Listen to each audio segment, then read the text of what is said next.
If Telegram downloaded files such as photos or videos are not showing on an iPhone, then today we are here with some possible fixes you can try. So let's get started. Firstly, check your storage. Go to the settings, then tap on General, tap on iPhone storage inside the General. Now inside iPhone storage, check if your device has enough free space.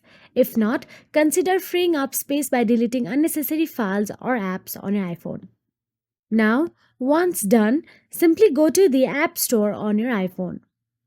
Inside App Store, search for the Telegram in the search address bar and ensure that your Telegram app is up to date by checking the updates option available there. If there is an update option available, simply tap on the update and update your Telegram to the latest version.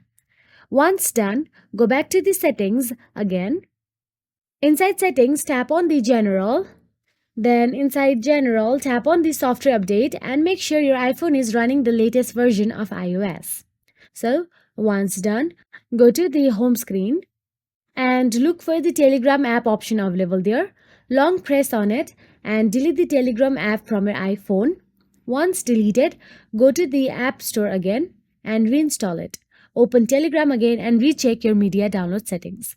So that is it. If you found this video helpful, please like, share and subscribe, and thank you so much for watching.